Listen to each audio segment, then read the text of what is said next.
Sa isang magandang balita nitong nakaraang linggo lamang, nagsagawa ang Hyundai Heavy Industries ng South Korea ng tinatawag na keel laying ceremony o formal na pag-umpisa sa konstruksyon ng unang bagong warship para sa ating Philippine Navy, samantalang ang pangalawang bagong warship naman ay inumpisahan na rin ng steel cutting at inaasahang uumpisahan na rin gawin sa mga susunod na buwan.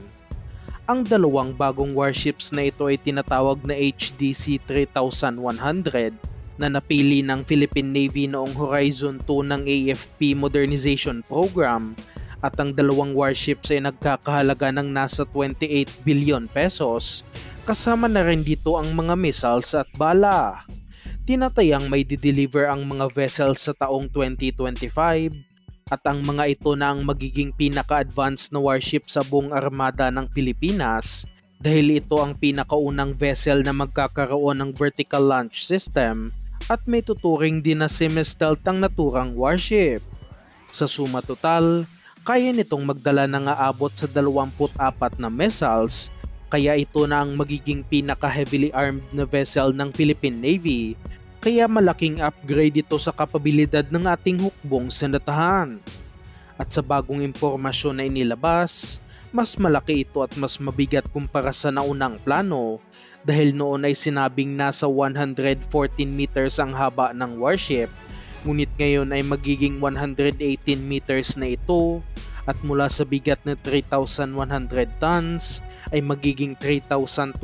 tons na ito dahil na rin sa hitik ang warship sa armas at mga advanced na combat systems. Ngunit hindi pa dito nagtatapos ang pagbili ng makabagong vessels ng Philippine Navy dahil bibili pa ang bansa ng mas maraming warships ngayong Horizon 3 ng AFP Modernization Program na pinakamalaki at pinakamagastos na parte ng programa. At sa bagong balita, bumisita sina Senator Juan Miguel Zubiri, Senator JV Ejercito at si Senator Sani Angara sa Espanya upang makipagpulong sa matataas na opisyalis ng Navantia na pangunahing shipbuilding company ng Spain at ilang beses na ring sumali sa AFP Modernization Program. Alam naman nating mahilig sa South Korean-made vessels ang ating hukbong senatahan at natalo ng offer ng Hyundai na HDF 2600 frigate na kung tawagin ngayon ay Rizal-class frigates, ang offer ng Navantia ng Spain na Avante 2000 frigate design. Ngunit sa pagbisita na ito ng ating mga Senate officials sa mismong headquarters ng Navantia sa Spain, may tsansang magkaroon ng pag-iba sa pag-iisip ang ating mga Navy officials, at ito na siguro ang tamang oras upang bumili naman ng ibang klaseng warship ang ating Philippine Navy. At base sa larawan na ito ni Senator Juan Miguel Zubiri kasama ang isang executive ng Navantia, makikitang hawak-hawak nilang isang scale model ng warship na ino-offer nila sa bansa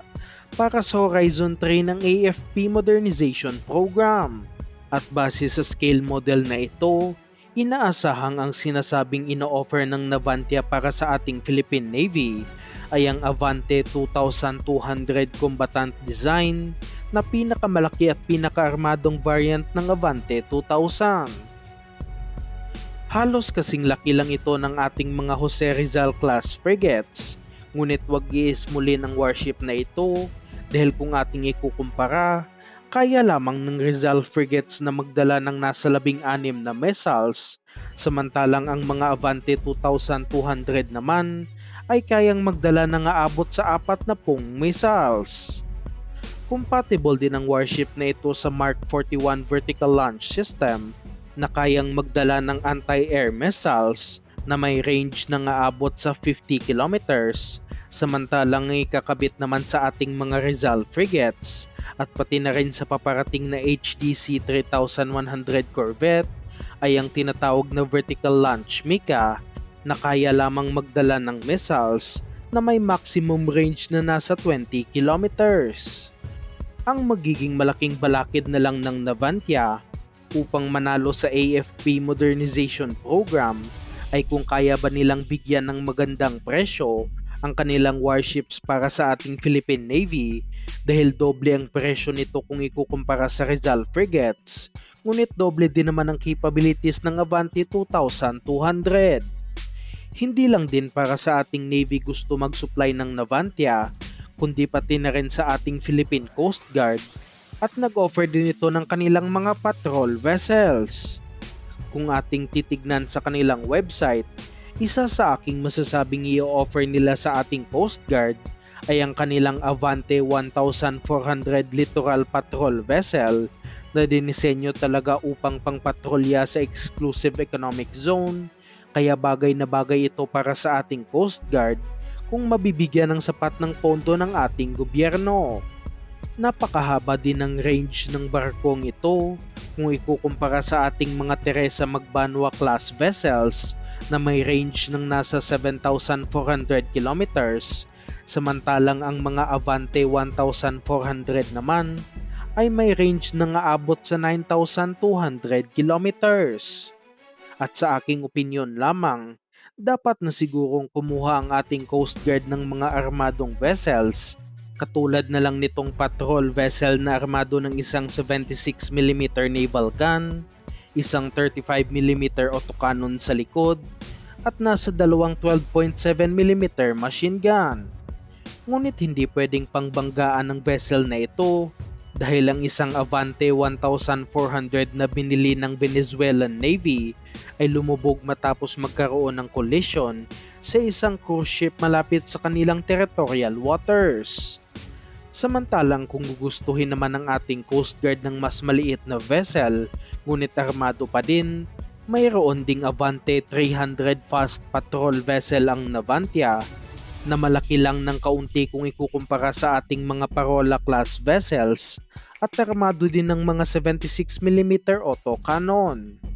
Handa din umano ang Navantia na makipag-partner sa lokal na shipbuilding company sa bansa upang dito na rin gawin ang mga vessel sa Pilipinas, ngunit malaki-laking pondo ang kakailanganin sa proposal na ito.